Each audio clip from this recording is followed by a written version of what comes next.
السلام عليكم ورحمة الله وبركاته.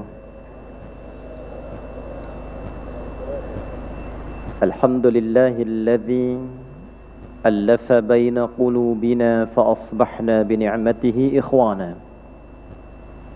والصلاة والسلام على رسول الله نبينا وسيدنا محمد بن عبد الله الذي باتباع سنته الشريفة أصبحنا للمتقين إماما، فصلوات الله عليه وسلامه التام وعلى آله وصحبه أجمعين وذرياته وأمته إلى يوم الميعاد الذي فيه هو أمامه. وبعد، فيا أحباب الله وأحباب رسوله صلى الله عليه وسلم، أوصي نفسي وإياكم بتقوى الله فقد فاز المتقون، فلا تموتن إلا وأنتم مسلمون.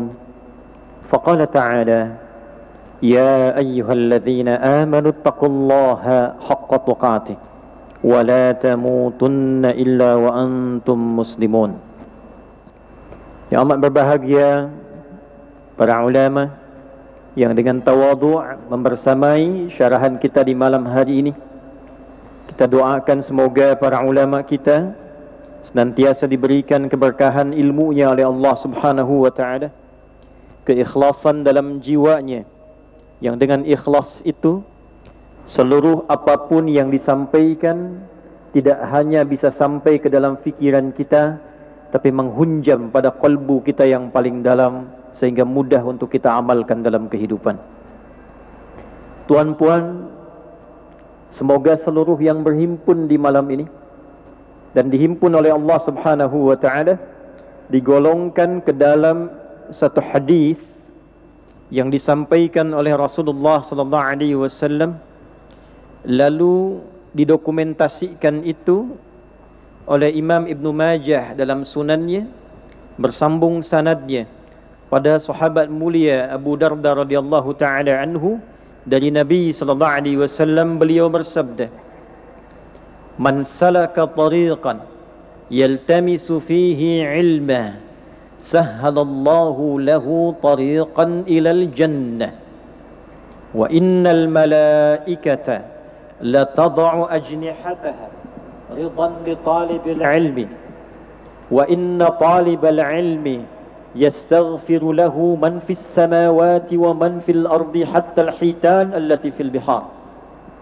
wa innal ulama'a warathatul anbiya'i wa innal anbiya'a lam yurithu dirhaman wala dinara walakinnahum warathul ilma." Al-hadis. Siapapun yang telah menempuh perjalanan yang tak mudah, ada jalan yang lebar, luas, mudah, itu diberi nama dalam bahasa Arab dengan syariah. Cara jalan kita menuju Allah diberi nama dengan syariat, karena berisi haluan pedoman berkehidupan yang luas sesuai dengan kemampuan kita. Di depan masjid negeri ini ada jalan yang luas dinamai dengan syariat. Bila pun ada trafik sikit saja, tak banyak cabarannya, tak banyak tantangannya. Tapi tariq, jalan yang tak mudah, kadang dia mesti berliku, kadang mendapati cabaran-cabaran di jalan. Tapi ada orang yang tetap menempuh jalan itu demi mendapati tuntunan walaupun kecil, pedoman haluan dari tuntunan agamanya. Maka siapapun yang datang untuk menempuh perjalanan yang tak mudah, dia ingin belajar sebagian dari tuntunan agamanya, Allah akan perintahkan pada malaikat, kumpulkan pahala untuknya yang meringankan ia saat hisab untuk meniti jalan ke surga. Dan sejak ia berangkat itu, Allah perintahkan pada para malaikat, bentangkan sayapmu, berikan ridha kepada penuntut ilmu itu. Jadi sejak tuan-puan berangkat, di perjalanan, duduk sampai kembali pulang, malaikat diperintahkan oleh Allah, bentangkan sayapmu, berikan ridha kepadanya. Makna ridha malaikat, satu, bisa memohonkan ampunan kepada Allah Subhanahu wa taala.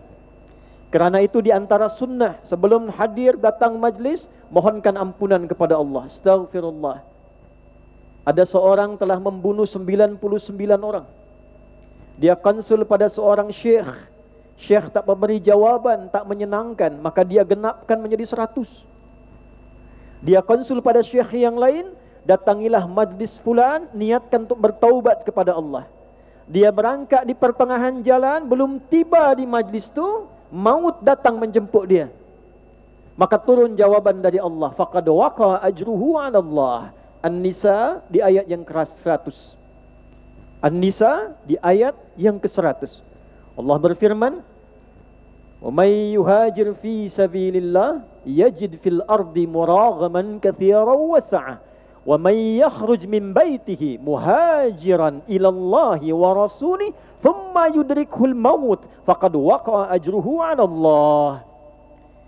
Sesiapa saja ingin merubah hidupnya menjadi lebih baik, ingin diridai oleh Allah, ingin meneladani Rasulullah, dia berangkat ke majlis untuk belajar, dia pulang dapat ridha Allah, diberikan keluasan dalam hidupnya.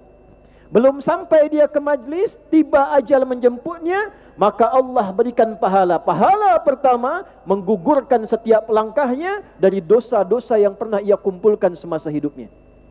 Maka malaikat memohonkan kepada Allah, ya Allah ampuni si fulan, ya Allah ampuni si fulan, ya Allah ampuni si fulan. Yang kedua, mengaminkan doa-doa yang dimohonkan dari sejak dia mula berangkat sampai dia kembali ke tempat tinggalnya. Maka isi dengan doa, majlis diawali dengan doa, diakhiri dengan doa. Kerana di antara keistimewaan majlis ilmu, berkumpulah malaikat memohonkan dan mengaminkan pada Allah doa-doa yang kita panjatkan. Hatta al-hitan allati fil bihar.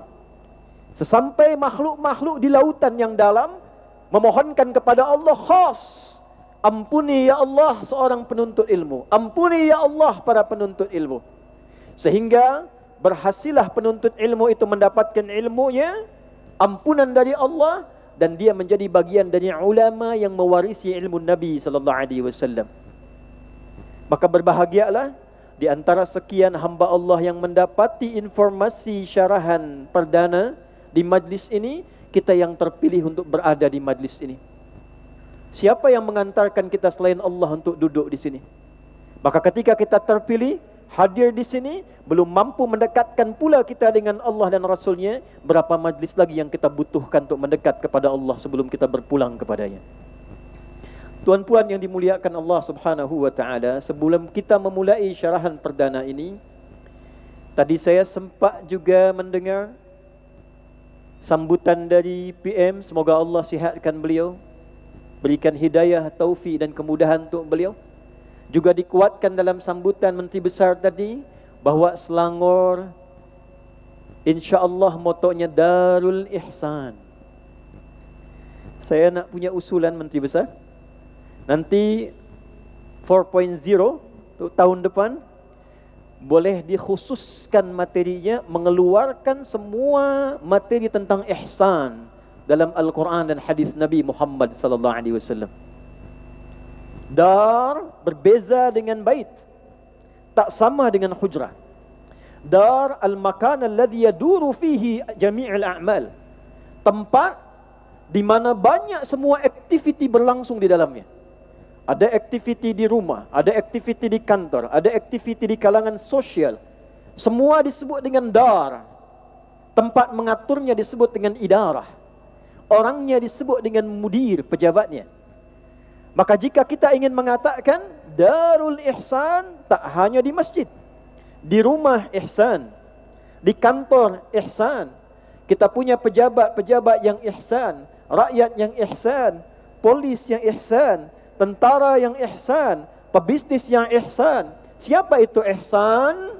Maka Nabi langsung menafsirkan, tafsir Nabi didokumentasikan oleh Imam Muslim dalam kitabnya Sahih Muslim, nombor hadis yang ke-8.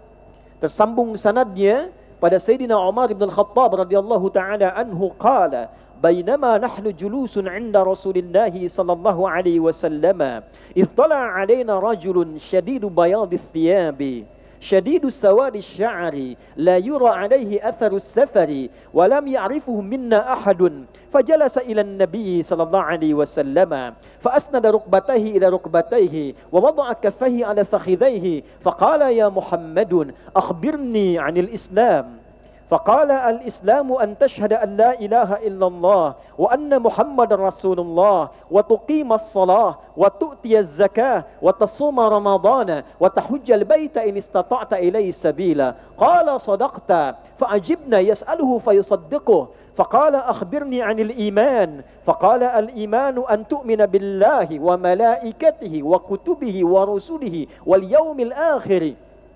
وبالقدر خيره وشره فقال صدقت عجبنا يسأله فيصدقه فأخبرنا عن الإحسان فقال الإحسان أن تعبد الله كأنك تراه فإن لم تكن تراه فإنه يراك.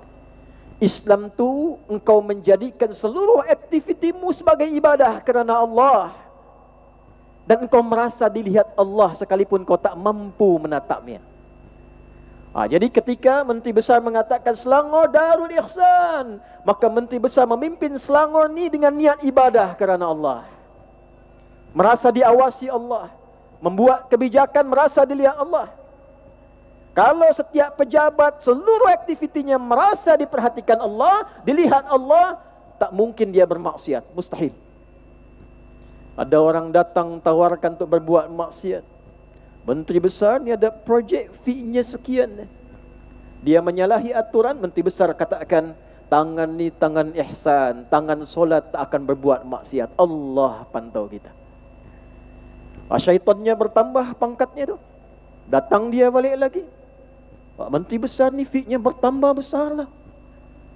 Tunggu sebentar, saya nak istikharah dulu. Tak ada istikharah dalam ihsan.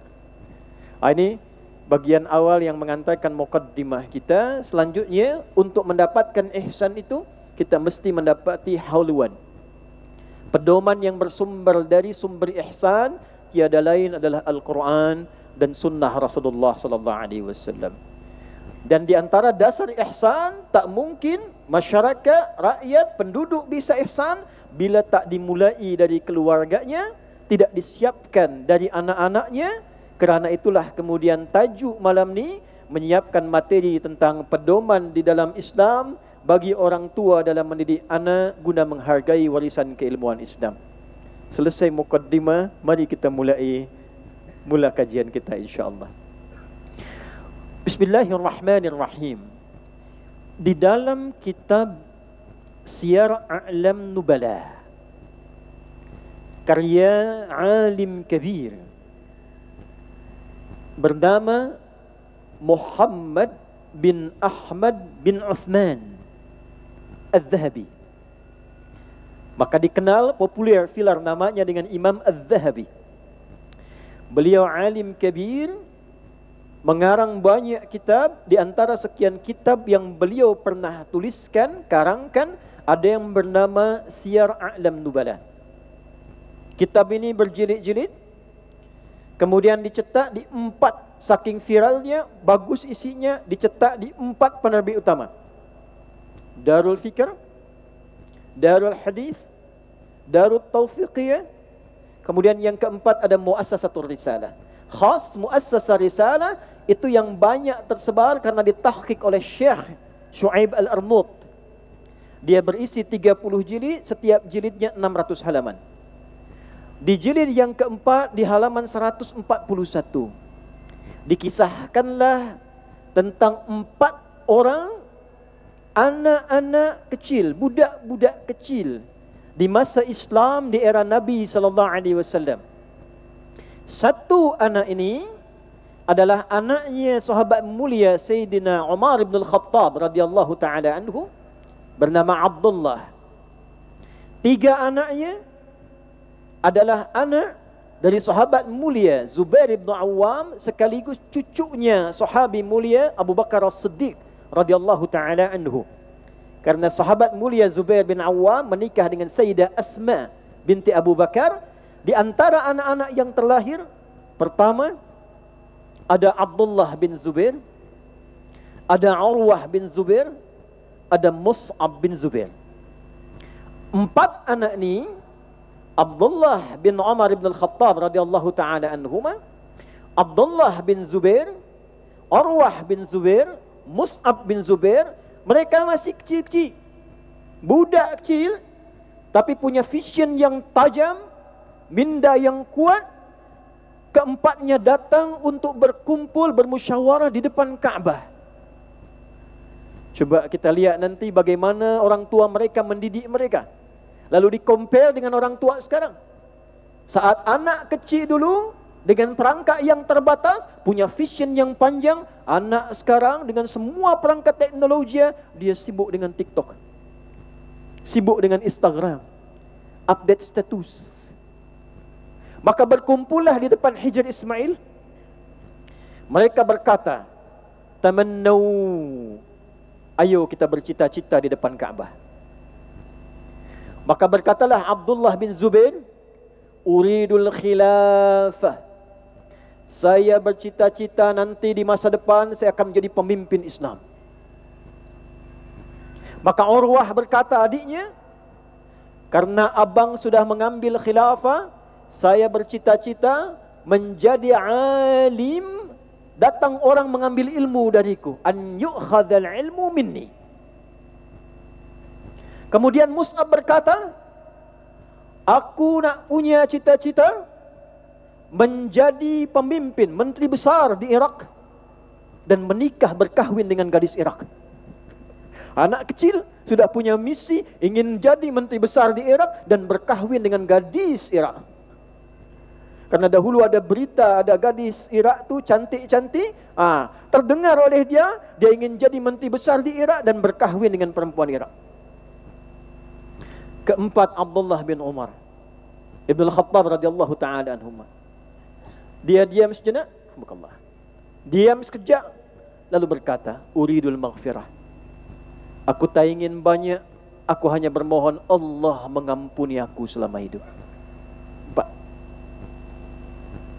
Di masa depan, 4 anak kecil ni yang tadi bercita-cita, semua mendapatkan apa yang ia cita-citakan. Kelak Abdullah bin Zubair menjadi khalifah, Urwah menjadi seorang alim dengan ilmu yang sangat luas, Mus'ab menikah kemudian dengan 2 perempuan Irak tercantik di masanya dan jadi menteri besar di Irak. Dan yang keempat, ulama menyimpulkan dengan ilmu yang didapati oleh Abdullah bin Umar, keutamaannya, hafazan hadisnya, fikihnya, ulama meyakini dia pun mendapatkan ampunan di sisi Allah Subhanahu wa taala. Tuan-puan bisa imagine, dibayangkan bagaimana anak-anak kecil di masa itu, di era Islam, awal Islam, sudah punya agenda, vision untuk masa depannya, dan dia siapkan dari kecil dia. Bagaimana orang tua mereka merawat mereka. Di sisi lain, ada paman Nabi, paman utama bernama Abbas radhiyallahu ta'ala anhu, beza 3 tahun saja usianya dengan Nabi. Dia punya bilik, bila tuan-puan umrah atau haji, semoga yang belum berangkat bisa dimudahkan untuk umrah atau haji, nanti sunnah untuk tawaf, bila sudah selesai renovation tu, bisa dimulai dari Babus Salam. Ya, jadi dari Istana Raja tu, atau ada Hotel Grand Zamzam, tuan-puan bisa belok ke arah kanan. Di kanan tu nanti atasnya ada Jabal Qubais, Istana Raja. Kita masuk situ, sebelah kiri ada pintu 26 Gate Ismail. Sebelah kanan nanti ada pos keamanan. Ada CCTV 1 warna putih ni menghadap ke depan.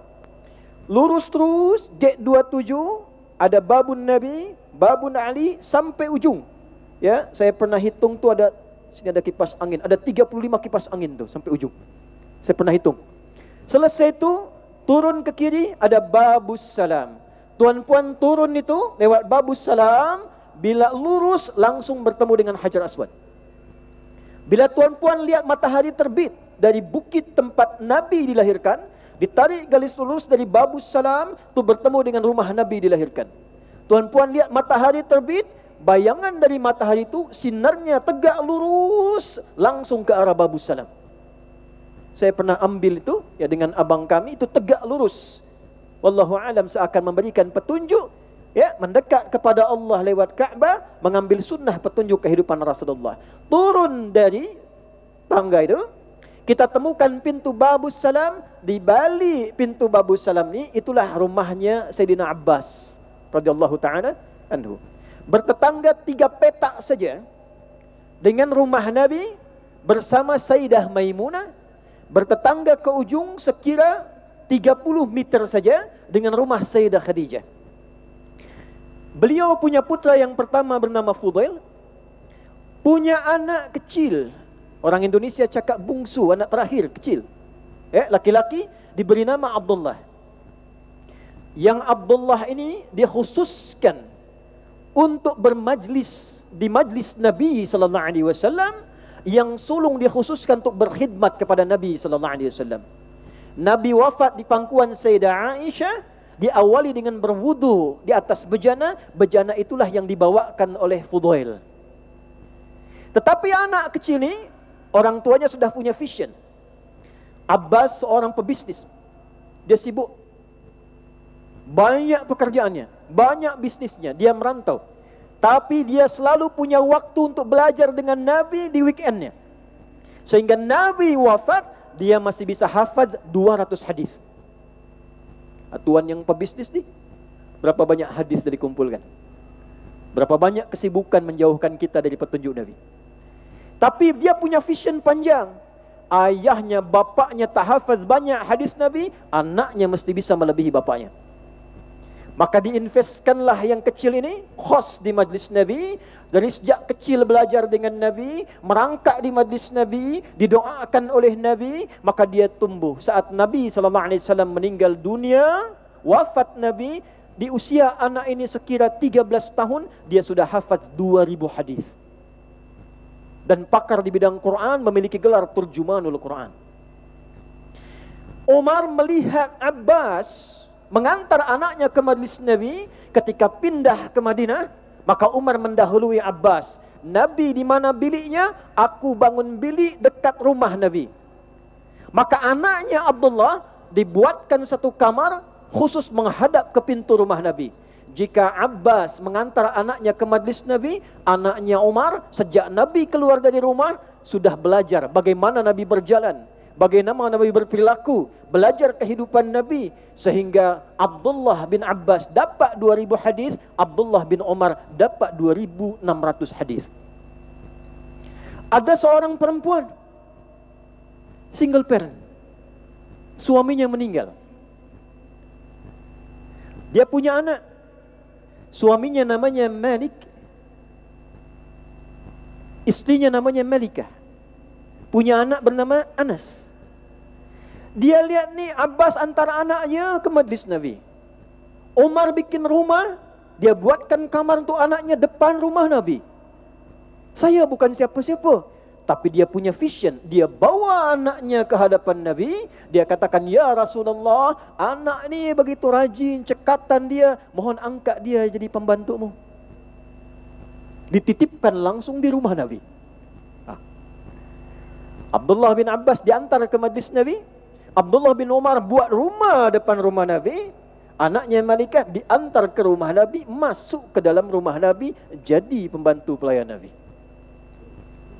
Maka diberikan umur panjang, belajar dari Nabi, hidup dengan Nabi, dan setelah itu seluruh sahabat-sahabat ini menjadi orang-orang hebat. Apa keterkaitan dengan tema dan tajuk kita ini? Seluruh yang dihasilkan dari orang-orang sukses ini dirangkumlah oleh para ulama setelahnya, menjadi haluan bagaimana cara mendidik orang-orang hebat. Diteruskan oleh para sahabat pada generasi setelahnya. Maka lahirlah Imam Malik, maka lahirlah Imam Abu Hanifah, lahirlah Imam Asy-Syafi'i, beliau ibundanya pun single parent. Lahirlah Imam Ahmad bin Hanbal, ibundanya pun single parent. Kurikulum haluan ini diteruskan pada generasi setelahnya. Maka lahirlah ulama-ulama hebat yang lainnya. Al-Ghazali, Al-Kindi, Al-Farabi, Ibn Sina. Sampai kemudian datanglah kemudian yang kita bahas tajuknya kali ini. Setelah episod pertama Imam Al-Ghazali, Imam An-Nawawi, lahir kemudian Imam As-Suyuti. Abdurrahman bin Abu Bakar bin Muhammad As-Suyuti, lahir 11 September bersamaan dengan 846 Hijrah. Lahir ba'da maghrib di bulan Rajab. Kemudian wafat beliau di tahun 911 Hijrah. Dari sejak kecil, orang tuanya mengambil metode haluan dari sebelumnya. 5 tahun ditinggal yatim oleh ayahandanya, dititipkan pada para ulama, dilihat orang-orang sebelumnya bagaimana pedoman melatih anak, mendekatkan anak pada Allah. Warisan pedoman Islam itu digunakan sebagai haluan untuk mendidik orang-orang Islam pada masa itu. Maka berjayalah beliau jadi sosok alim kabir, belajar ke 51 ulama, menghasilkan lebih daripada 700 karya yang dikitabkan, 80 makhtutat yang sekarang tersimpan di perpustakaan Istanbul dan dikembalikan ke Syria di Damaskus. Jadi orang-orang besar yang berjaya dulu, bagaimana mereka dididik? Bagaimana mereka belajar? Mereka mendapatkan warisan keilmuan Islam yang diwariskan pada orang tua di setiap masa dan generasi. Dengan sanad inilah anak-anak itu dididik. Dan jadilah kemudian sebagai satu kurikulum dalam mendidik anak. Jadi orang tua dulu itu mendapatkan warisan yang disebut dengan sanad. Silsilah keilmuan yang tersambung pada pendidikan Nabi sallallahu alaihi wasallam. Sumbernya dari apa? Pertama, Al-Quran. Tuan-puan ketika membaca Al-Quran, Quran diturunkan bukan sekedar hanya untuk dibaca. Membaca itu gerbang untuk mengetahui kandungan yang ada di dalamnya, isinya. Ternyata ketika diturunkan, Allah menurunkan Al-Quran dengan topik-topik kehidupan dari Al-Fatihah sampai dengan An-Nas. Itulah yang dijabarkan oleh Nabi, dijelaskan selama 20 tahun, lalu oleh para ulama dihimpunlah itu dengan ilmu bersanad. Ada topik tentang iman, ada topik tentang ilmu, ada topik tentang bisnis, ada topik tentang pemerintahan. Datang Imam Al-Bukhari menghimpun menjadi 97 tajuk topik. Diberi nama Al-Jami As-Sahih Al-Musnad Al-Mukhtasar min umuri Rasulullah sallallahu alaihi wasallam wa sunanihi wa ayyamihi. Inilah kitab yang menghimpun banyak topik kehidupan, 97 topik, 97 tajuk. Semuanya telah saya research, divalidasi, tersambung sanadnya pada Rasulullah dan berisi panduan keseharian Nabi selama 24 jam. Dihimpunlah 97 tema. Jadi kalau tuan-puan belajar Sahih Al-Bukhari, tak mesti baca dari awal sampai akhir. Apa profesi kita? Apa pekerjaan tuan-puan? Santi-santi yang di pesantren, keluarkan Kitabul Ilmi, kitab nomor 3, Bad'ul Wahyi, Kitabul Ilman, Kitabul Ilmi. Maka di situ ada subtopik, subtajuk. Bagaimana menghafaz dengan mudah? Bagaimana menjaga hafazan? Kapan kita belajar? Kapan kita nak mengulang? Ada ayatnya apa? Hadisnya apa? Dipraktekannya bagaimana? Sampai ada khas waktu belajar untuk perempuan. Tuan-puan yang pebisnis, keluarkan Kitabul Buyu'. Ada ayatnya, ada hadisnya, ada prakteknya. Nah, terkait dengan tajuk kita, apa pedoman yang bersanad, yang telah melahirkan orang-orang hebat, baik dia ulama intelektual ataupun intelektual ulama yang dididik dengan pedoman warisan dari keilmuan Islam itu. Nah, inilah yang telah dihimpun oleh para ulama. Di antara kitab yang menghimpun itu, ada kitab yang sangat viral di era kita ini, bernama Tarbiyatul Aulad fil Islam. Pedoman haluan mendidik anak di dalam Islam. Ada beberapa version, di antara yang terkenal, ada yang ditulis oleh Syekh Abdullah Nasih Al-Alwan, berisi 1017 halaman. 1017 halaman. Dihimpunkanlah pedoman itu, disusun berdasar urutan kurikulum, dan kurikulum itulah yang malam ni nak kena kita keluarkan satu persatu supaya nanti jadi kesimpulan yang dibawa pulang oleh setiap orang tua. Demikianlah kita coba setidaknya di Selangor ini untuk membentuk anak-anak generasi emas sesuai dengan kurikulum bersanad kepada Nabi SAW. Barulah kita mulai ini pedomannya. Tadi mukadimah kedua ya. Supaya bahasan kita ni ada sanadnya. Satu, Syekh Abdullah Nasir Al-Alwan melihat satu dari hadis Nabi SAW terdapat dalam Sahih Al-Bukhari, nombor hadis 5090. Dituliskan pula oleh Imam Muslim dalam sahihnya, nombor hadis 1446. Sanadnya tersambung kepada sahabat mulia Abu Hurairah radhiyallahu taala anhu. Berisi pedoman pertama untuk mendidik anak-anak ke arah menghargai warisan keilmuan dalam Islam supaya dia berjaya dan sukses di era dia hidup. Pertama, mohon maaf, dimulai sebelum menikah, memulai untuk memilih pasangan seperti yang diisyaratkan oleh Nabi SAW. Nanti tuan-puan lihat sekiranya tuan-puan berada di fase mana itu ya. Karena banyak ada juga yang muda-muda, maka bagian pertama memilih pasangan, ya, calon suami, calon isteri yang sekiranya bisa mendidik anak sesuai dengan apa yang dicontohkan oleh Nabi. Dalam hadis disebutkan qala Rasulullah sallallahu alaihi wasallam, tunkahul mar'atu li arba'in. Tunkahul mar'atu li arba'in. Pada umumnya seorang itu ingin menikah berkahwin kerana 4 hal. 1 limaliha, 2 lihasabiha, 3 lijamaliha, 4 lidiniha. Fadhfar bidhatid dini taribat yadak. Bila ada 4 ini, maka dahulukanlah yang kuat agamanya. Maka bila itu dapat dipilih, itu yang akan memberikan kesuksesan, kejayaan untuk kehidupan berumah tangga. Sekarang kita bahas dengan terperinci.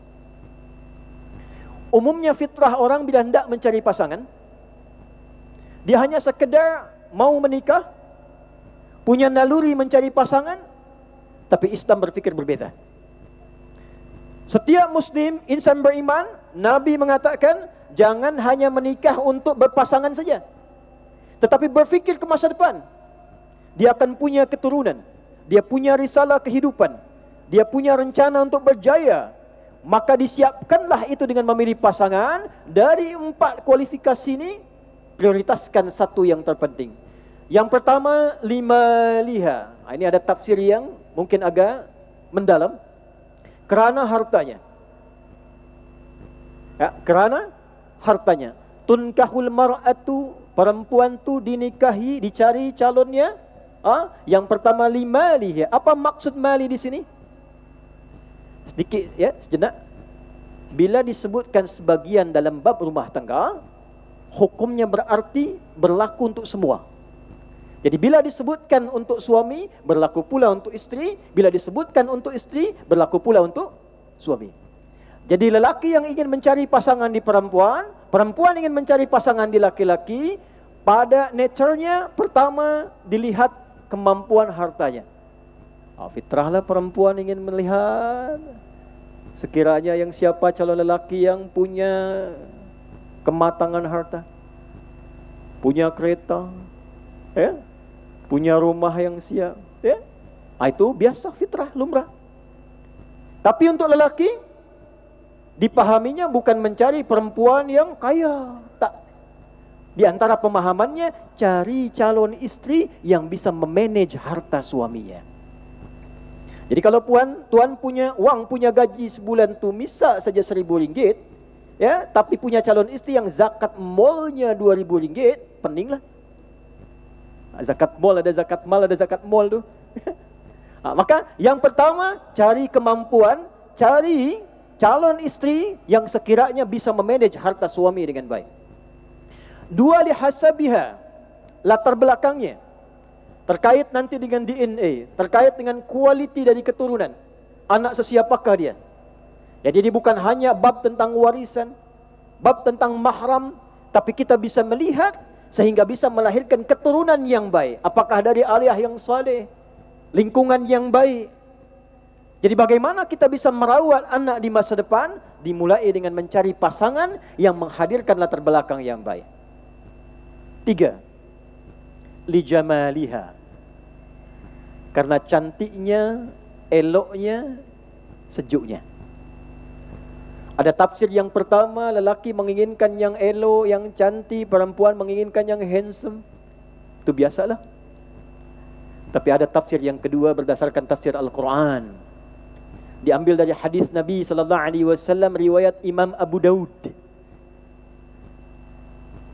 Menyampaikan dalam hadis Nabi sallallahu alaihi wasallam, perhatikan kalimatnya. Ya. Berbahagialah seorang lelaki yang mendapati al-mar'atus salihatu, istri yang salih, idza nazara ilaiha sarrathu. Yang bila dipandang ia memberikan kesejukan pada kehidupannya. Jadi hadis ni memberi isyarat, boleh jadi cantik tu, elok tu bisa relatif lah. Walau orang cakap jelek tu mutlak katanya. Tapi tak, dia relatif. Mungkin bagi si A, dia cantik. Bagi si B, dia berbeza. Apa ukuran standarnya? Bila dipandang, sejuklah hati kita. Dalam bahasa Quran tu namanya qurrata ain. Rabbana hablana min azwajina wa dhurriyyatina qurrata a'yun. Tuan-puan bisa perhatikan, azwaj disandingkan dengan dzurriyyah. Jadi bila mendapatkan pasangan yang menyejukkan hati, kesejukan itu akan terwariskan kepada anak keturunan.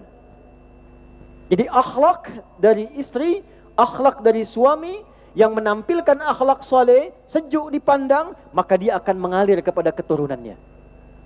Kerana itu qurrata a'yun disebutkan 3 kali dalam Al-Quran. Untuk pasangan 1 kali, untuk anak 1 kali, di lisan Sayyidah Asyiyah terhadap Musa alaihi salam. Qurrata ainin li walak. Yang ketiga, qurrata ain saat di surga. Jadi berkehidupan rumah tangga itu, mohon maaf, di dunia dia berjaya, dapat keturunan berjaya dan sejuk, dan dijagalah kehidupan keturunan rumah tangga ini sampai pulang dia ke surga dengan keluarga besarnya. Tapi yang keempat, ini yang terpenting, disiapkan kekuatan agamanya. Fadhfar bidzatid din, bila pun ada dia kaya, masih nol. Dia cantik, elok, handsome, 0 tambah 2. Dia punya latar belakang hebat, bagus, 0 tambah 3. Agama 1. 1 tambah 0 tambah 0 tambah 0 berapa? 1000. Hilang 1, nolnya 100. Hilang 1, nolnya 10. Hilang 0 pun dapat 1. Tapi bila agama itu tak ada, maka semuanya 0. Bila sudah menikah, tinggal bagaimana kita menjaga, meningkatkan nilai agama di suami, di istri, kemudian diwariskanlah nilai agama itu kepada anak-anak yang akan dididik. Maka dimulailah kepada kurikulum haluan yang pertama.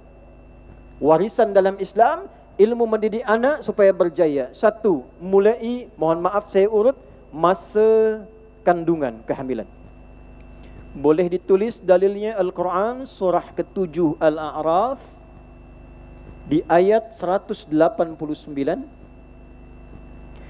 Perinciannya di Quran surah ke-22 Al-Hajj di ayat yang kelima, surah Al-Mu'minun surah ke-23 di ayat 11 sampai dengan ayat 13. Masa kandungan. Hadisnya, karena tahun lepas kita mengambil Al-Arba'in, lihat di hadis yang keempat dari Abdullah bin Mas'ud radhiyallahu ta'ala anhu. Yuk, sekarang kita masuki pedoman mendidik anak dimulai dari masa kandungan. Falamma taghasyaha hamalat hamlan khafifa famarrat bih. Saya lompat sikit. Falamma athqalat da'awallaha rabbahuma la in ataitana saliha lanakunanna minasyakirin. Bila ada, mohon maaf, Perempuan muslimah sedang mengandung, hamil, kandungan sudah masuk usia 4 bulan, itu roh sudah ditanamkan. Roh sudah masuk. Dari mana dalilnya? Di Al-Arba'in, tahun lepas kita belajar nomor hadis yang keempat. An-Nabi Abdurrahman Abdullah bin Mas'ud radhiyallahu taala anhu. Qala Rasulullah sallallahu alaihi wasallam wa huwa as-sadiqul masduq. Inna ahadakum yujma'u fi batni ummihi 40 yawman nutfah, thumma yakunu mithla dhalika 'alaqah, thumma yakunu mithla dhalika mudghah, thumma yursalu ilaihi al-malak fayanfukhu fihi ruh. Setiap kalian, kata Nabi, dicipta dalam rahim bundanya, ibunya, 40 hari pertama ada pertemuan antara spermatozoa dengan ovum, menyatu. 40 hari kedua berbentuk zigot, mulai menempel di dinding rahim. 40 hari ketiga berbentuk dia daging keratan, sudah ada bentuknya. 40 hari ketiga, 40 plus 40 plus 40, 124 bulan. 1 bulan 30 hari kita genapkan, 4 bulan 120 hari. Usia 4 bulan 120 hari diperintahkan oleh Allah satu malaikat, yurthalu ilaihil malak, maka diperintah pertamanya tiupkan roh. Hati-hati ya. Selain itu kenapa ulama datuk kita dulu tu suka mengadakan satu acara khas untuk berdoa di usia 4 bulan, karena roh mulai masuk ke dalam rahim. Dari mana dapatkan sunnah itu? Salah satunya minimal, paling minimal itu 2 suami kemudian melakukan satu amal. 2 suami dan istri melakukan satu amal. Amal itu da'awallaha. Maka sejak roh itu masuk ke dalam jasad janin itu, usia 4 bulan, suami istri itu mulai memperbanyak doa. Doanya spesifik. Ini ijazah doanya. La in ataitana salihah lanakunanna minasyakirin. Jadi calon ayah, calon ibu bisa berdoa, Allahumma ya Rahman, la in ataitana salihah lanakunanna minasyakirin. La in ataitana salihah lanakunanna minasyakirin. Duhai Allah, bila Engkau berkehendak mengganti sakit yang dirasakan dalam mengandung ni, berkenankah Engkau ganti rasa sakit ini dengan terlahirnya anak yang soleh? Kami akan bersyukur sangat kepadamu. Apa itu soleh? RM1,000, RM5,000. Serius? Umrah masa habis. Waktunya singkat. Soleh orang sering terjemah baik. Baik itu ada 5 dalam Quran. Ada yang baik, sihat, baik, bodinya, fisiknya dia sihat. Itu tayyib namanya. Al-Baqarah ayat 169 dari 167. Ya ayyuhan nasu kulu mimma fil ardi halalan tayyibah. Hai semua manusia tanpa kecuali, sila makan. Tapi cari makanan yang membuat tubuh ni sihat. Dapatkan dengan yang halal, cari yang membuat tubuh sihat. Tak semua yang diingini itu mesti dimakan. Fisiknya sihat. Tapi tak semua orang yang punya body fisik ni sihat, fikirannya pun sihat, sifatnya sihat. Ada konon di Indonesia ada orang bernama Tayyib, 2 kali puasa, 2 kali lebaran tak pulang-pulang dia, padahal dia sihat. Nah, bila fisik ni sihat diiringi dengan sifat yang sihat, yang baik, maka berubah nama dari Tayyib menjadi khair.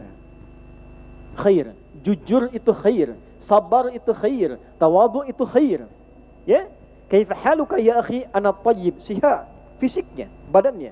Kaifa haluka ya akhi, ana bi khair, sifatnya baik, keadaannya baik, cerah. Bila sifat tu berubah jadi sikap, jujur tu sifat, tapi dia diminta untuk corruption misalnya, dibawa maksiat, dia tolak dengan jujurnya, berubah sifat jadi sikap, dari khair menjadi ma'ruf.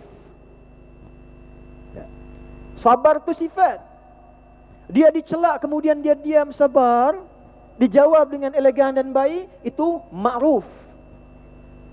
Bila perbuatan ma'ruf dilakukan kerana Allah, tawadu kerana Allah, jujur kerana Allah, bertugas kerana Allah, maka berubah dari ma'ruf menjadi ihsan.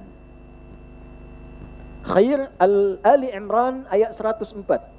Wal takum minkum ummatun yad'una ilal khair.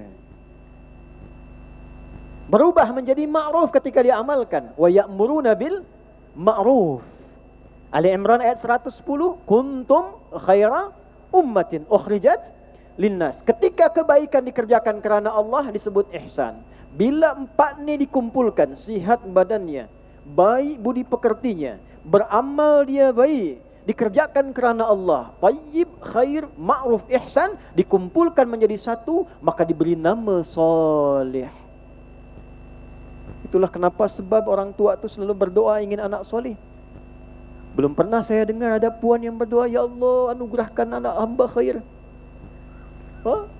Tuan berdoa lepas solat, ya Allah jadikan anak hamba ma'ruf. Tak.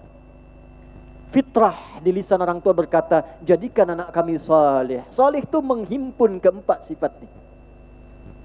Nah sekarang bagaimana melahirkan anak dengan kondisi sesuai dengan doa? Karena doa itu tak akan terjawab tanpa ikhtiar. Tuan berkata, anak-anak pesantren, ya Allah saya ingin pintar guna memanggu negeri ini, tapi tak pernah belajar. Maka doa mesti diawali dengan ikhtiar, menjemput jawaban dengan ikhtiar. Tuan puan berdoa ingin anak yang soleh, bagaimana ikhtiarnya? Meneruskan doa kita menjadi anak-anak itu berjaya dan soleh, maka muncullah step yang berikutnya. Rizki yang halal. Ya, saya ulangi, rizki yang halal. Di sini berhimpun keseluruhan, baik yang tengah mengandung, yang memiliki anak-anak. Dimulailah yang pertama kali bukan di mana dia disekolahkan, dengan syekh siapa dia belajar. Mula pertama yang harus dilakukan dari rumah, pedoman pertama bagi orang tua, dari warisan Islam, persiapan pertama menyiapkan rizki yang halal yang akan dimakan, dikonsumsi oleh anak-anak itu. Kenal Imam An-Nawawi? Kenal di mana Kak Menteri Besar? Tahun lepas saya pernah urai tentang kisah Imam Nawawi. Apa yang menjadikan Imam Nawawi itu punya karomah? Usia muda 44 tahun wafat, karyanya banyak, dapat qabul. Banyak orang menulis 40 hadis arba'in. Tapi yang mendapatkan penerimaan hanya Imam An-Nawawi. Beliau lahir di Nawa, kitabnya dibahas di Selangor ni, dikaji di Indonesia, musalsal hadisnya. Di antara fadilahnya, beliau memiliki ayah yang selalu memastikan makanan yang akan dikonsumsi, dimakan oleh Imam Nawawi. Imam Nawawi dalam hidupnya tak pernah ia makan dimanapun kecuali makanan yang disiapkan oleh ayahnya. Ayahnya ingin memastikan makanan yang dimakan oleh anaknya ini adalah makanan hasil dari tangannya sendiri yang halal dan diridhai oleh Allah Subhanahu wa taala. Dari kecil sampai meninggal, sampai wafat. Dan setelah dewasa, itu makan hanya sekali, minum hanya sekali. Makan ba'da isya, minum sebelum fajar. Puasa selama hidup. Makan hanya roti kering, dicampur minyak zaitun, minum sebelum fajar. Tapi tak harus dah dicontoh, pulang dari sini makannya roti saja, minum sekali. Bukan itu poinnya. Tapi itu disiapkan dari hasil yang halal. Beliau punya toko kecil, dia jual hasilnya, walaupun cuma dapat roti kering, minyak zaitun, air sikit, tapi itu menjadi berkah yang dibawa dimakan oleh anaknya. Dari berkah itulah keluar kemudian cahaya Allah dalam dirinya, mendidik ia dengan mendapatkan pengetahuan yang istimewa. Imam Nawawi. Pun demikian dengan ulama-ulama yang lainnya. Maka dipastikan pulang dari sini, lihat lagi pekerjaan kita, makanan yang kita makan. Ibu saya ni, kami kecil dulu, bila beli ayam, itu beliau akan beli hidup, tak beli mati. Dia beli hidup, kemudian dibawa ke pemotong, harus disembelih di depan ibu. Mak kami mesti lihat, sembelih di depan mak kami, dituntun bacaannya. Bismillahi Allahu Akbar, silakan sembelih. Itulah yang dibawa pulang ke rumah. Memastikan setiap yang dimakan itu oleh anaknya halal dan sesuai dengan ketentuan Allah dan Rasulnya. Ada Thabit bin Zuta, seorang penuntut ilmu, belum menikah, pulang dari majlis, lapar sangat, jalan dia, jatuhlah apel ini mengalir di sungai terbuka. Karena lewat itu, samping dia, berlalu itu apel, dia ambillah apel itu dia makan. Karena ketika jatuh tempat terbuka, menjadi hak musyarak, boleh dimakan. Saat dimakan tu tiba-tiba ada ingatan dia yang berkurang. Lupa. Ya Allah, salah ni hamba. Ini belum halal sepenuhnya. Maka dicarilah kemudian pemiliknya, didapatkan satu kebun. Kepada pemiliknya beliau minta ampun, beribu maaf, ini saya memakan makanan yang bukan hak saya. Saya minta maafnya, minta ridhanya supaya ingatan saya kembali. Kata pemilik kebun, tak bisa, tak boleh, tak ada maaf. Pendinglah dia. Lah bagaimana saya mendapat ampunan Allah? Ada satu syarat saja, bila dipenuhi oleh kisana, maka saya berikan maaf saya. Apapun syaratnya saya penuhi. Kisana harus menikah dengan anak saya. Peninglah dia. Tapi anak saya ni, dia buta. Dia tuli tak bisa dengar. Dia lumpuh tak bisa bergerak.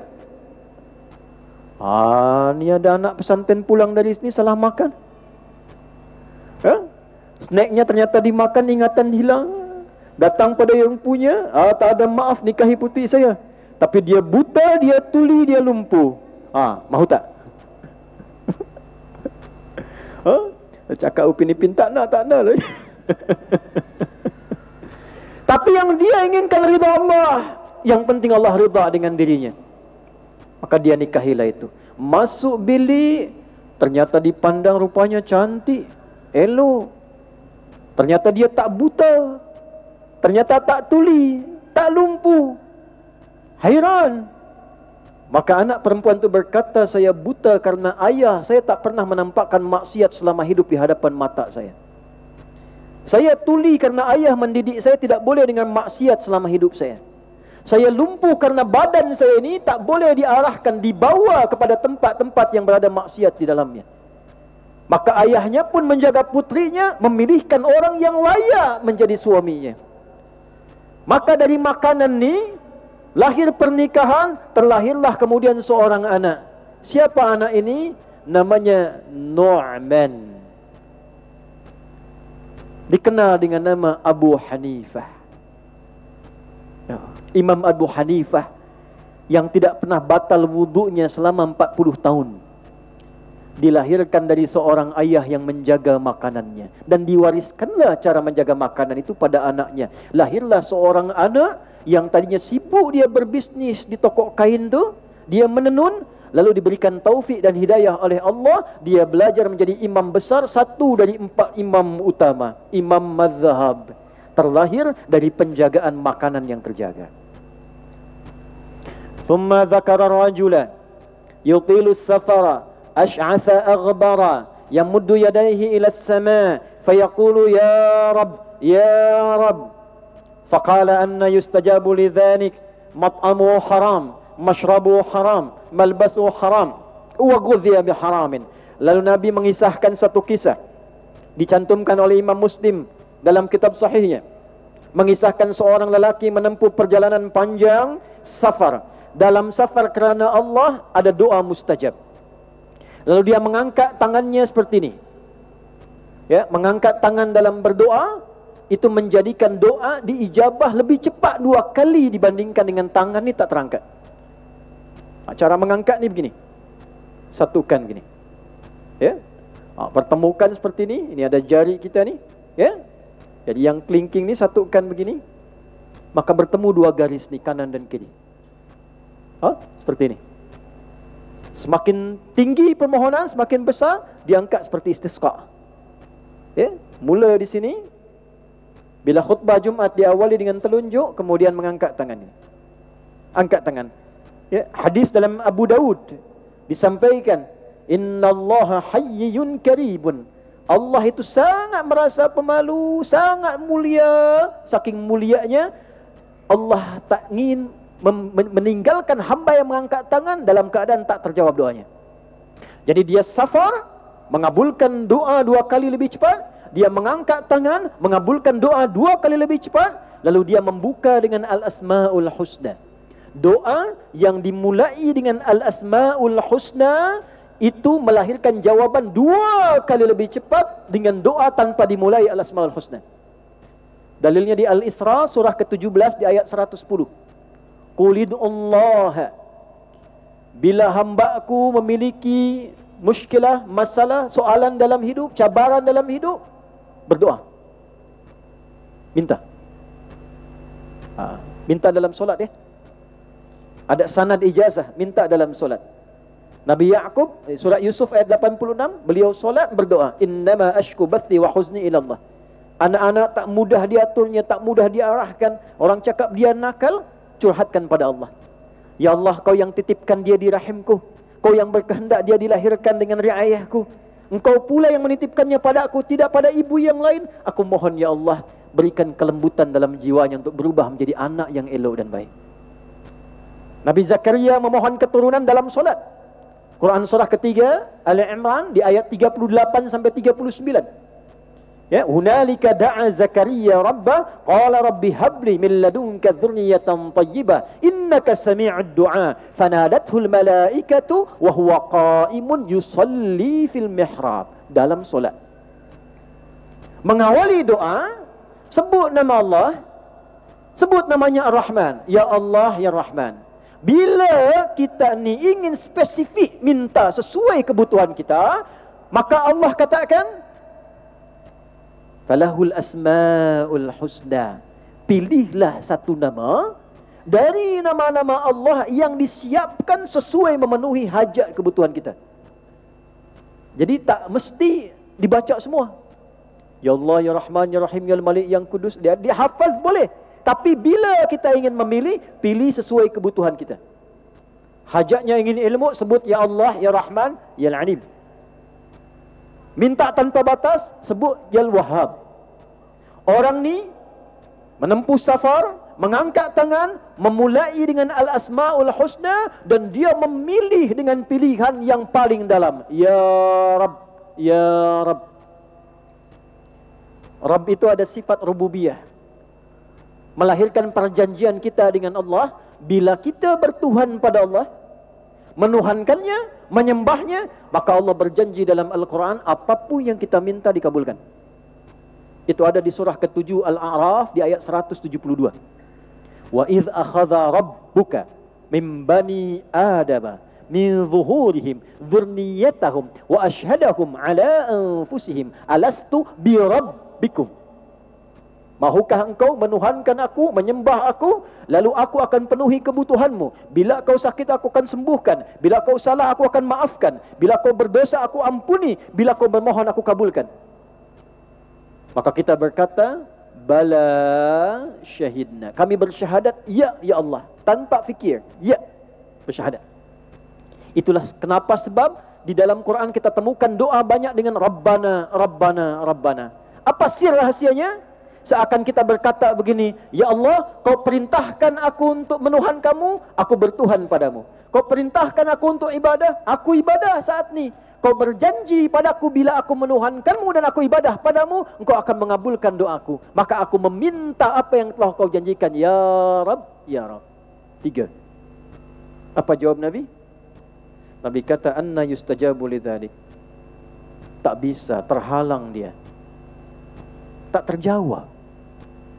Padahal dia sudah melakukan 3 hal yang mempercepat terkabulnya doa. Apa pasal? Kerana satu, maaf, mat'amuhu haram, makanannya haram.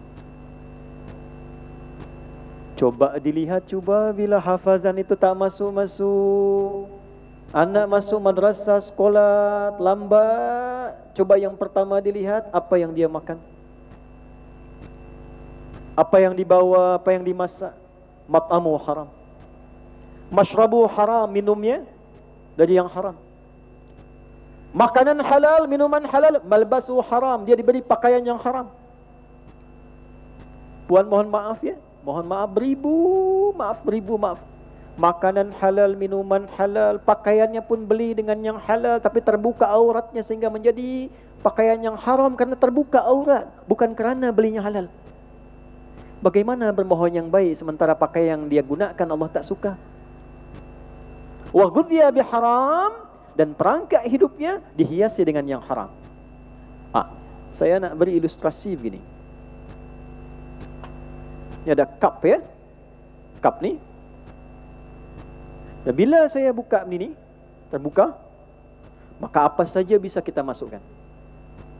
Masuk air, alhamdulillah. Susu, alhamdulillah. Kopi, alhamdulillah. Apapun bisa masuk. Tapi bila kita beri penghalang di atasnya begini, kita kasih kertas, masih masuk air, sikit dia menetes. Tutup dengan yang lebih keras, masuk air, tak nak, tak boleh. Masuk apapun tak boleh. Kenapa? Kerana ada penghalangnya. Maksiat tu menutup nur dari Allah pada kolbu kita, ditutup begini. Bila sekali bermaksiat, naqtah sauda, kata Nabi di hadis Muslim, ada titik noda. Semakin banyak maksiat, semakin menutup, dan bila ada yang dimakan dari yang haram, maka dia menjadi sekat begini penutup. Maka ketika bermohon, Allah mengabulkan, diberi dia, tapi tak bisa dia masuk kerana ada penghalang di dalamnya. Keluarlah dia. Masuk tak bisa kerana ada sekat di dalamnya. Buka dulu sekat itu, taubat kepada Allah, taubat dengan benar, perbaiki cara kita mendapatkan rezeki, baru kemudian sekat ini akan terbuka, dapatlah cahaya dari Allah Subhanahu wa taala. Saya sudah cuba praktekkan makna hadis ni. Kami ada kajian Menteri Besar itu khos untuk keluarga-keluarga muslim. Ya. Dia tak beralih profesi. Suami pebisnis, isteri ada usaha, anak juga biasa. Bila dia rubah, ketika dia rubah itu sesuai dengan aturan Allah, dia pastikan yang halal. Ya, halal tu tak mengurangi kuantiti. Rizki kita ini sudah diatur. Walladzi qaddara fahada, tuan-puan saya pun sudah ada rizkinya, sudah terukir. Tak akan bisa melebihi kuota tu, kuantitinya sudah jelas. Tak akan bertambah dengan berbuat maksiat. Jadi bila dengan yang halal pun terpenuhi kuantiti, mengapa mesti bermaksiat? Kerana tak akan menambah kuantiti rizki. Bezanya adalah di barakah. Apakah berkah? Berkah tu makan sikit, minum sikit, tapi karena ada berkah, ada nur. Dimakan, jadi energi dia, disertai nur Allah, menjadi pengetahuan dalam dirinya. Dibawa solat, dia semangat. Baca Al-Quran, dia semangat. Karena yang dimakan tu ada berkah di dalamnya. Ya? Maka apa yang terjadi? Istrinya tertiba senang belajar Al-Quran, sekarang jadi ustazah pentahsin Al-Quran. Suaminya memfasilitasi majlis-majlis Quran, bisnisnya makin berjaya. Anaknya tiga-tiganya desainer, penghafaz Quran. Nomor 1 penghafaz Quran, 2 penghafaz Quran, 3 hafiz Quran. Yang semula tak dekat dengan Quran, dari makanan tu. Maka yang kedua stepnya setelah doa, dibiasakan pedoman yang kedua, anak-anak kita semua diberikan makanan-makanan yang diridhai oleh Allah Subhanahu wa taala. Ini saya nak tanya sejenak ni, sampai jam berapakah saya ni? Sikit lagi ya? Masih ada masa? Sedikit ya. Sila mau sampai subuh sila. Saya 15 minit selesai ya. Baik. 3. Ini yang paling utama ni. Ya, ini sir yang tertinggi. Doa sudah, makanan sudah. 3, ajarkan pada anak itu ilmu-ilmu dasar takwa. Ini yang terpenting ya. Hati-hati. Biasanya kalau semakin penting, syaitannya itu semakin punya energi kuat. Ya, karena ini yang paling penting. Dan ini sir dari semua ulama-ulama besar, sirnya, rahasia terbesarnya itu ini yang nomor 3. Ajarkan dasar-dasar takwa kepada anak. Dalilnya, saya coba tuliskan nih supaya tak hilang nanti. Ya. Yang ketiga nih kerana penting, coba saya tuliskan. Puan bisa tengok, bisa lihat ini? Terlihat? Di belakang ya? Imannya tuh kuat sekali. Belum saya tulis sudah nampak lah. Saya tulis dulu baru nampak ya. Di sana bisa lihat layar. Ini yang ketiga, ini yang penting. Dasar takwa.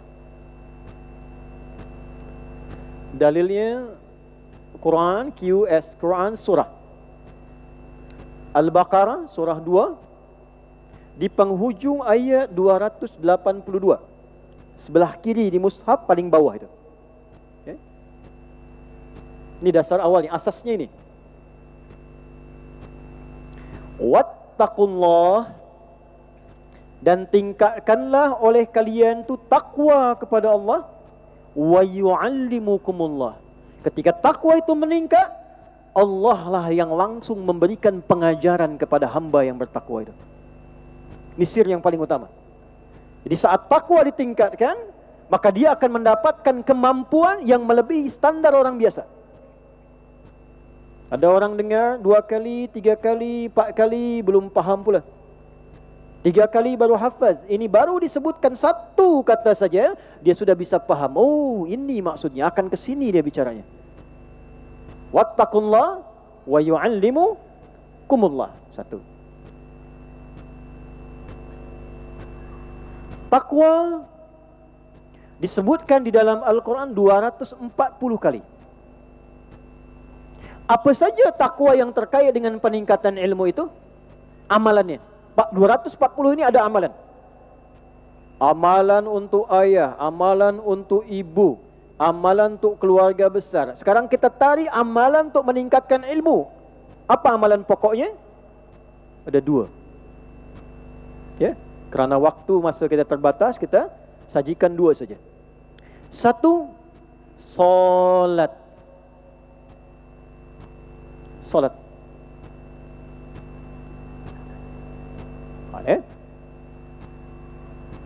Pelan-pelan. Kalimat takwa pertama di dalam Al-Quran disebutkan di surah Al-Baqarah di ayat kedua, amalannya di ayat 3. Dzalikal kitabu la raiba fi hudal lil muttaqin. Siapa orang takwa muttaqin di sini? Ayat 3-nya, alladzina yu'minuna bil ghaibi wa yuqimunas shalah.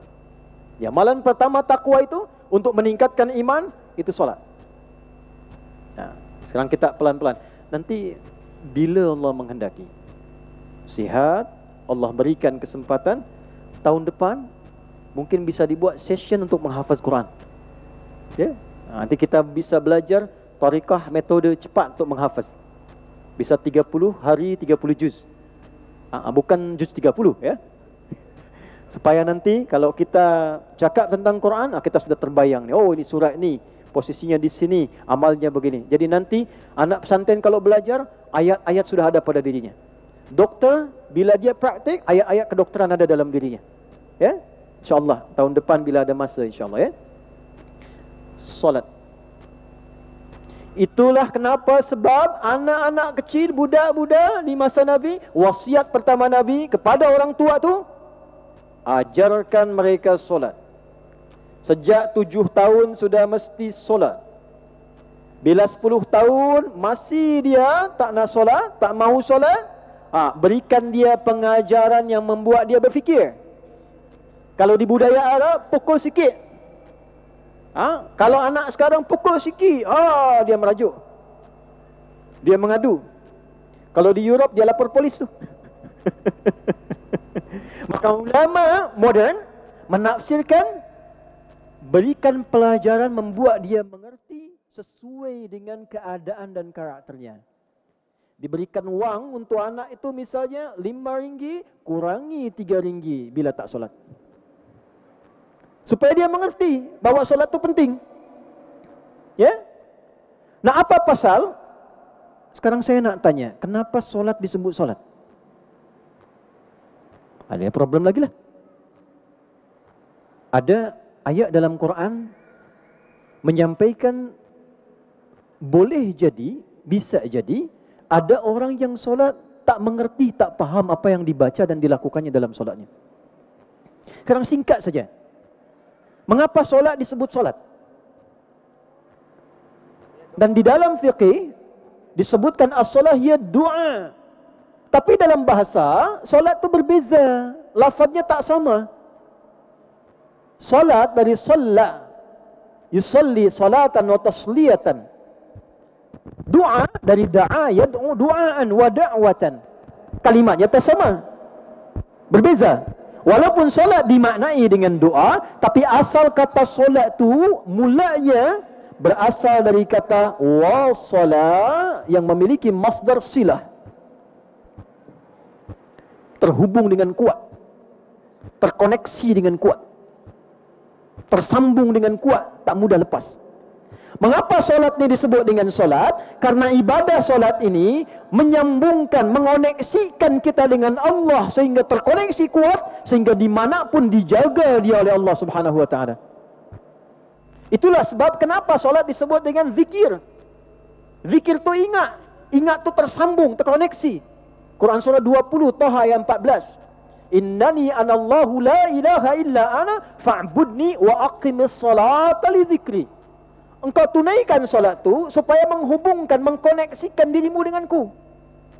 Nah, saya nak tanya singkatlah.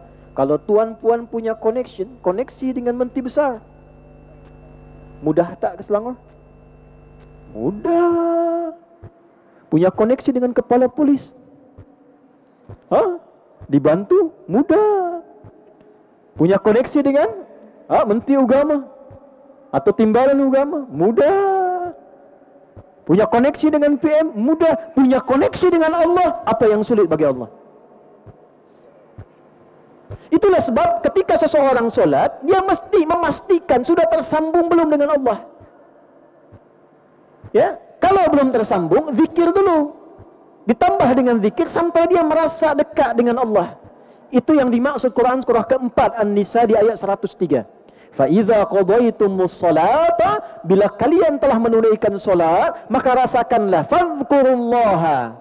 Cepat rasakan, sudahkah terkoneksi dengan Allah? Zikirlah, koneksikanlah dirimu dengan Allah. Qiyaman, berdiri ingat Allah. Wa qu'udan, duduk ingat Allah. Wa ala junubikum, tidur pun ingat Allah. Anak-anak yang sejak kecil didekatkan dengan Allah, maka Allah yang akan merawatnya karena tersambung dia dengan Allah sampai dia masa dewasanya.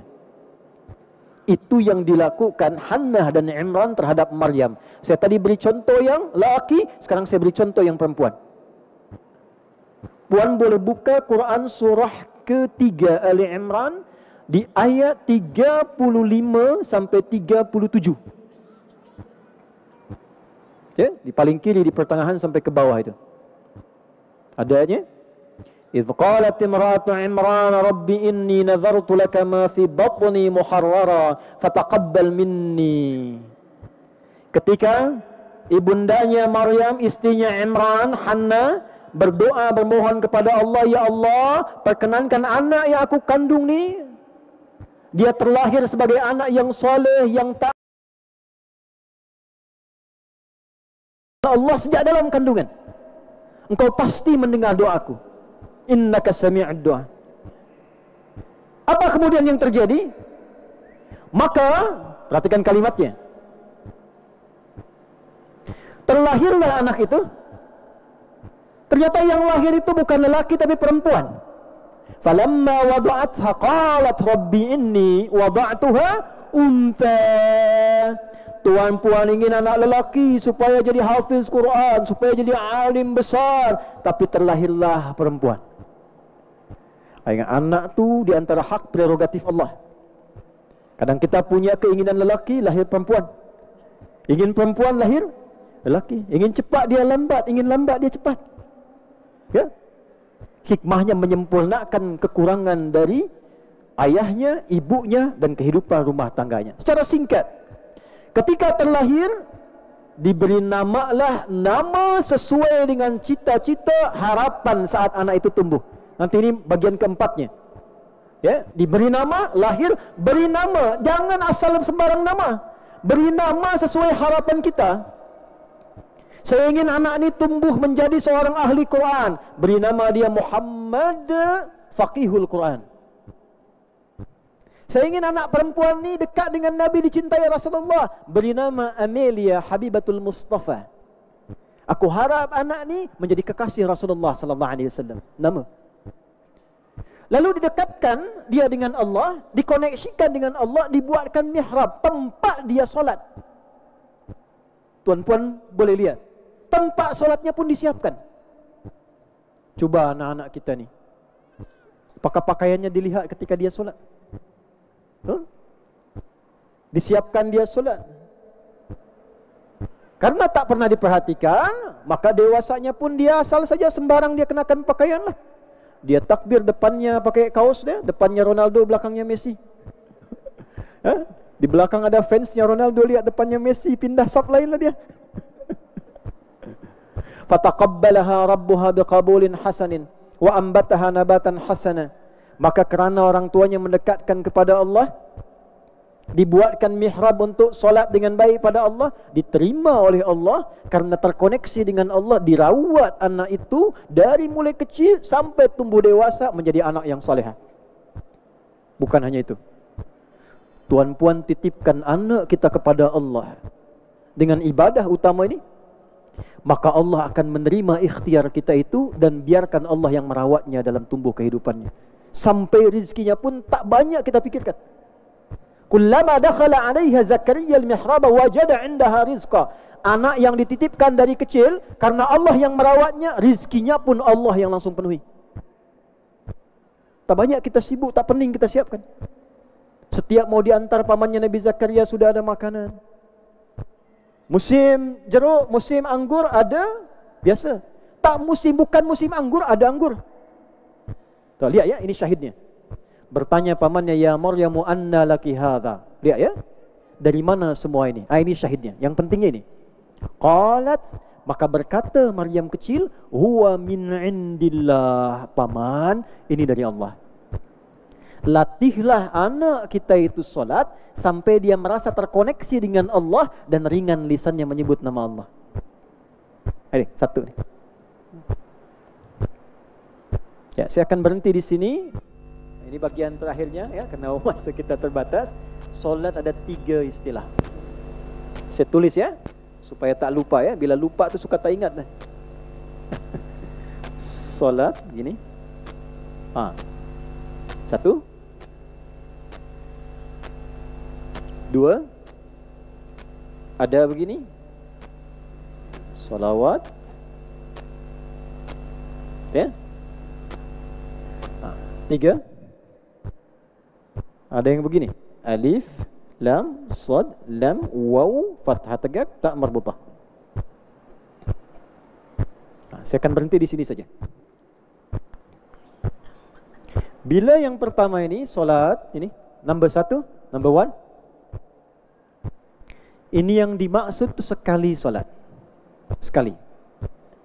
Ya, bisa juga berarti doa, bisa berarti solawat kepada Nabi.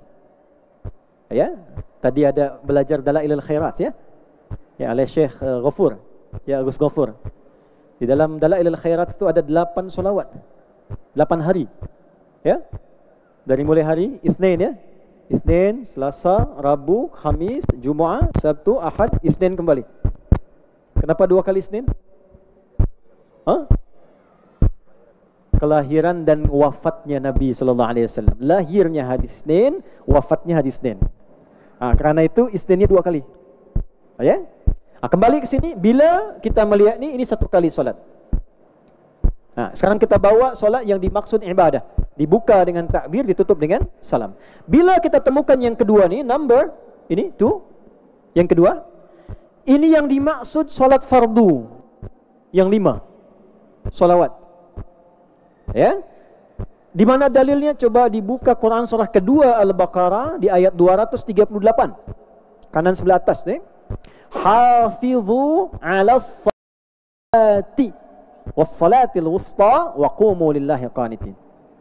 Hafidhu, hendaklah kalian saling menjaga.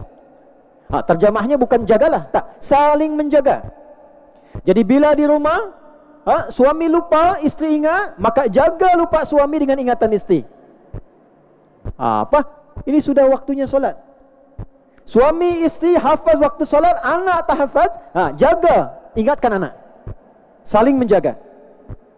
Ala salawati, minimal pada solat-solat yang 5. 24, 4, 3, 4. Tuh, nomor connection dengan Allah tu 24, 4, 3, 4. 2 subuh, 4 zuhur, 4 asar, 3 maghrib, 4 isyak. Itu yang 5. Dijaga betul. Ini terkait dengan keimanan kita. Nah, standar orang Islam itu hafaz waktu salat. Hafal dia waktu salat ya. Besok jam berapa subuh? Inna salata kanat 'alal mu'minina kitaban mawquta. Terjemah balaghahnya, orang beriman tu dia menjaga waktu solat dan dia mencoba menghafazkan kapan waktu solat bila tiba. Itu ya. Okey. Bila yang ketiga ni, lihat bezanya. Alif, lam, sad, lam, waw, ta marbutah. Beza dengan yang pertama ni tak ada waw. Beza dengan yang kedua dia taknya marbutah bukan maftuhah. Bila yang ketiga ada bentuknya, itu artinya solat fardu ditambah solat lain yang sunnah, nafilah. Rawatib, solat duha, tahajud, tambahkan ke dalamnya, maka berubah bentuknya, namanya dari solawat, dari solat bentuk yang pertama pada solat bentuk yang ketiga seperti ini. Sekarang tuan-puan lihat Al-Baqarah surat ketiga tentang amalan pertama orang takwa. Bentuk pertamakah, keduakah atau ketiga? Bentuk ketiga. Kalau tuan-puan ingin pintar lebih daripada yang lain, solatnya hanya 5 waktu, yang tak pintar pun 5 waktu pula. Sama. Jika ingin dapat tambahan nur dari Allah, bertambah, dapat warisan ilmu, dekat dengan Allah, tambah solatnya. Berlatih tambah. Mulai malam berlatih. Adakah malam solat untuk mendekati Allah? Kan tajuknya dekati Allah. Setiap waktu malam, adakah waktu solat untuk malam? Ada. Ya. Apa nama solatnya? Solat malam nama umumnya qiyamul lail. Lail itu malam. Jamaknya layali. Lela, lili, lala, leli itu malam. Ibu leli, ibu malam-malam. Ya. Lail malam. Bila tuan mahu solat misalnya sebelum tidur, solat dulu, ya, sunnah, itu masuk qiyamul lail. Apakah dia witir atau yang paling istimewa, dapat 4 langsung kemuliaan, termasuk ilmu di dalamnya, maka tidur rehat dulu, berusaha bangun malam, malam ambil sikit saja, walaupun tak banyak, ambil masa sikit, tunaikan solat ini untuk mendekati Allah. Nama solat yang ditunaikan setelah kita rehat sejenak, bangun, itu namanya hajada. Bila kita nak berusaha menunaikannya dengan sungguh-sungguh, serius, tambah tak di depannya. Bila itu tak mudah dikerjakan, maka ada tasydid di huruf sebelum akhirnya. Hajada. Bangun setelah rehat, istirahat. Saya ingin bangun malam nanti, saya ingin serius bangun, tambahkan tak di depannya. Tak. Tapi ini tak mudah. Apa dikata cakap pengen bangun jam 3 tu bisa bangun jam 3? Belum tentu. Ya, tak mudah, mesti ada double motivation, 2 kali lipat. Ya, maka syiddah tak mudah, ditasydid hurufnya. Tahajjada, ya tahajjadu, sifatnya disebut dengan tahajud. Kerana tu tak semua orang bisa menunaikan tahajud. Jadi kalau tuan-puan ingin mendapatkan prize yang tinggi, hadiah yang tinggi, amalannya pun berbeza. Kecuali bila ingin hadiahnya power bank saja, ya cukup 5 waktu. Serius siapkan. Karena tak mudah, maka saya siapkan alarm dari sekarang. Handphone diatur. Ingin bangun jam 3, saya set tu alarm jam 2:15. Alarm kedua jam 2:30. Alarm ketiga jam 2:45. Alarm pertama untuk mematikan, yang ketiga siap-siap, ya? Baru kita siap. Bila bisa dilakukan, tolonglah Quran surah ke-17 di ayat ke-79 sampai 80.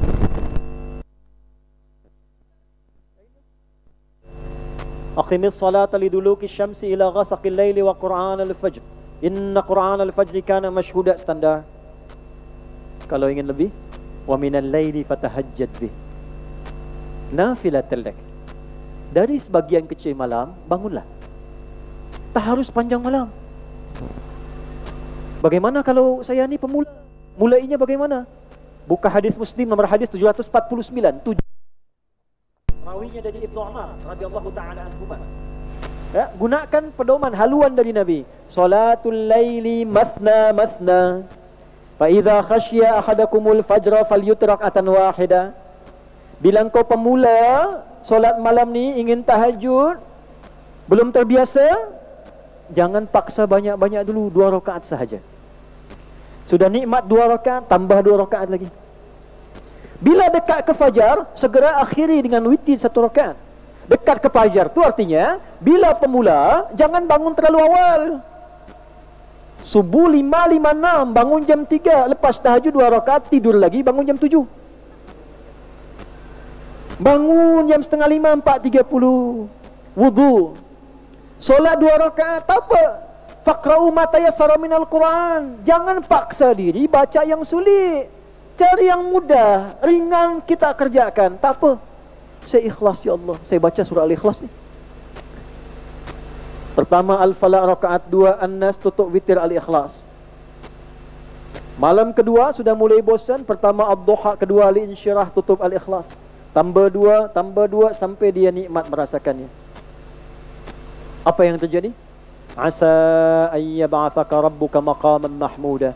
Kalau tuan-puan sudah terbiasa bangun malam jaga tahajud tu, Allah akan angkat derajatnya ke tempat tertinggi yang terbaik, best lah. Terbest. Bila ilmu-ilmu yang paling best, bila jabatan-jabatan yang paling best, yang Allah ridai. Bila Allah sudah ridha, semua makhluk akan berkata dia yang pantas tu. Sikit yang nyoal. Kerana tu ulama tak ada yang meninggalkan tahajud, semua tahajud. Sila tuan-tuan boleh cek. Boleh cek, boleh tengok. Imam As-Suyuti tahajud. Imam An-Nawawi tahajud. Bahkan Imam Suyuti usia 40 tahun. Beliau tu lahir sama dengan saya tanggal 11 September. 40 tahun uzlah. Tinggalkan aktivitinya, tahannus beliau, uzlah. Mengarang banyak kitab, tak pernah tinggal tahajud. Imam Abu Hanifah tak batal wudu. Imam Syafi'i tak batal wudu. Dijamu di rumah Imam Ahmad, makannya banyak, ya, malamnya tak nampak solat. Subuh-subuh langsung solat. Anaknya Imam Ahmad dia pening lah, tanya bapaknya, oh ini katanya guru mulia, hebat, luar biasa, tapi saya tak lihat dia solat malam. Tak sama dengan ayah, ayah solat dia tak, katanya orang hebat. Jangan tanya ayah, tanya langsung saja. Adab. Kenapa Syekh anda malam tidak solat? Oh, bapakmu solat itu untuk dirinya, solat untuk dirinya. Aku malam tak solat karena aku merumuskan 300 soalan yang dihadapi masyarakat Islam. Maka amalku, amal sosial dibutuhkan masyarakat. Jika mereka amalkan itu, pahalanya aku dapat bagiannya. Tinggi mana? Amal untuk sendiri, amal untuk orang banyak. Oh, baru dia merasa, Syekh, kenapa engkau makan banyak? Karena aku tahu di tempat ni yang paling halal tu makanan bapakmu. Aku makan banyak karena bapakmu orang saleh. Kenapa engkau tak berwudu? Kerana saat masalah ke-300 selesai, tiba waktu fajar, wuduku masih terjaga. Imam Syafi'i terjaga. Itu ya, sila dikeluarkan menunya. Malam ada tahajud, nanti ada rawatib, belajar menunaikan, nikmati, duha dibagi 3 bagian. Tuan-puan keluarkan, coba di rumah berlatih berjamaah. Nah, sekarang saya berikan ijazah yang bisa dikerjakan bersama keluarga. Ini penutupnya. Bila ini bisa dikerjakan di dalam rumah, Allah selalu akan berikan sakinah dalam kehidupan rumah tangga, dan dijaga dari aneka macam soalan kehidupan. dinaikkan derajatnya oleh Allah sampai dikumpulkan di surga, di taman surga semua dengan anggota keluarga. Ijazahnya, amalnya di Al-Quran, surah ke-51.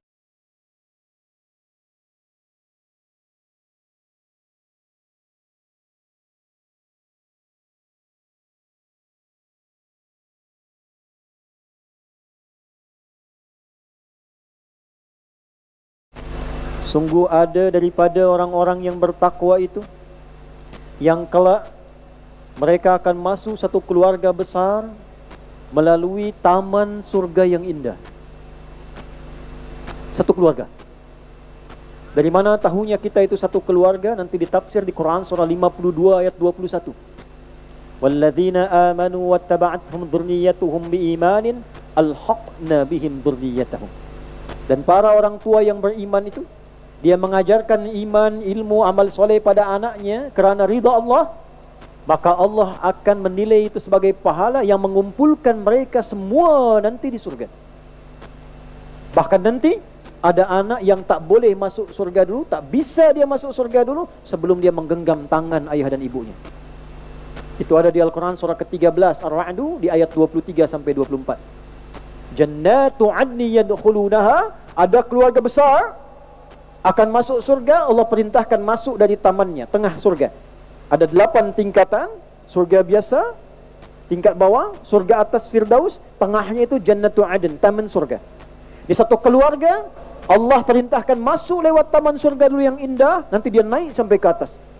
Saat masuk tu, wa man salaha min abaihim, fulan, genggam tangan bapakmu, genggam tangan makmu,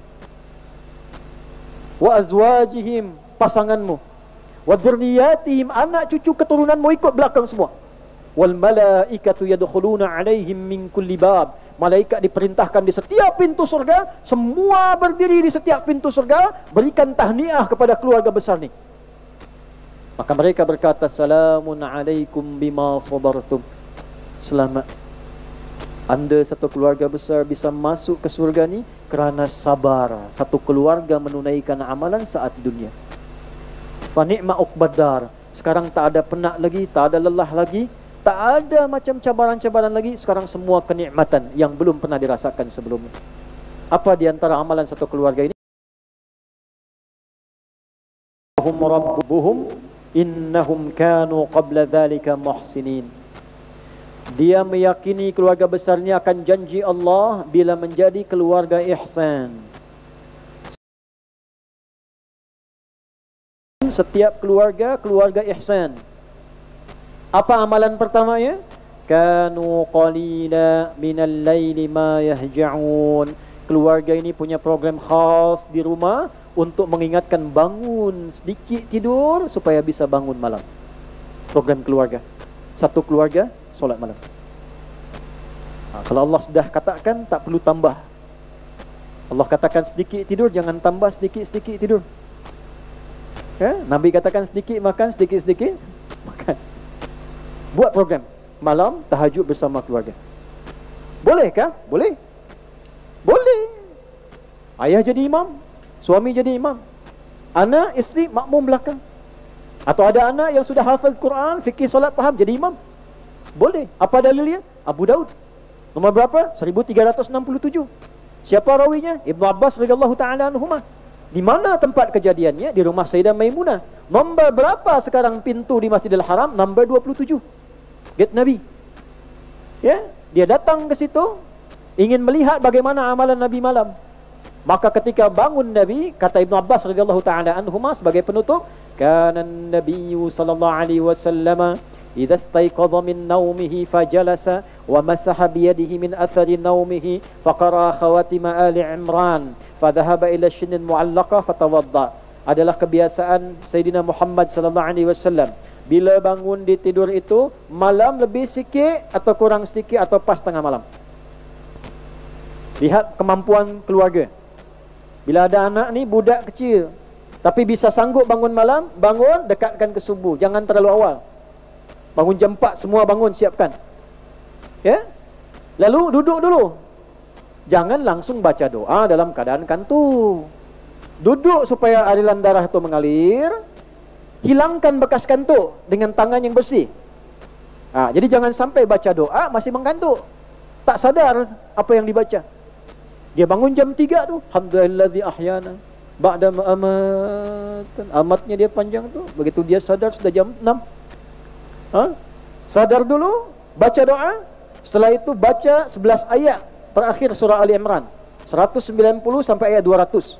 Bila ada kajian nanti, kita akan kaji apa rahasia di balik ayat itu, sehingga nanti datangnya solat subuh. Tapi syahid kita, lalu beliau pergi untuk berwudu. Setelah itu kemudian beliau bersiap solat. Maka aku datang di belakang Nabi, kata Ibn Abbas. Lalu aku dijemput oleh Nabi datang supaya berdiri di samping Nabi. Ini kebolehan membuat saf sejajar, satu imam, satu makmum. Boleh makmum sejajar dengan imam. Ada ulama memberikan hasyiah, catatan. Bila kondisi makmum tu kecil dia dan kita khawatir dengan dia bila ada di belakang, tarik samping kita. Ya, bila tak, atur jarak sekitar satu kepalan untuk membezakan mana imam mana makmum. Nanti kajian lain kita coba susun dari situ ya. Tapi syahidnya apa? Maka beliau solat dengan Nabi dan menyampaikan, adalah solat Nabi itu 2 rakaat pembuka, 2 rakaat, 2 rakaat, 2 rakaat, 2 rakaat, 1 rakaat. Ya, tambah di awalnya dengan 2 rakaat pembuka menjadi 13 rakaat. Jadi solatnya 2 rakaat pembuka, 10 rakaat tambah 1 rakaat. Itu dalil boleh menunaikan solat 2 rakaat tanpa bilangan terbatas. 11 boleh, 13 boleh, 23 boleh. Ya, yang salah, yang tidak solat pun tak salah karena masih sunnah. Ya, baik, kembalikan. Jadi apa syahidnya? Suami atau anak laki-laki, lelaki yang hafaz Quran bacaan baik, imam di belakang bermakmum. Setelah usai solat, kita akhiri di sini. Wabil ashari hum yastaghfirun. Ashar jama daripada sahar. Sahar tu waktu sekejap singkat menjelang fajar. Bila fajar sekarang ni 5.56, ya, setidaknya 5.50 atau 5.45 itu sahar. Aktiviti yang dikerjakan di waktu sahar diberi nama dengan sahur. Mengapa ada makan sahur? Makannya jangan terlalu awal. Dekatkan ke waktu fajar supaya daya tahan tubuh kita menguat. Di luar Ramadan bisa kita gunakan itu untuk satu amalan istimewa setelah semua solat malam. Apa itu? Yastaghfirun. Beristighfarlah satu keluarga besar itu.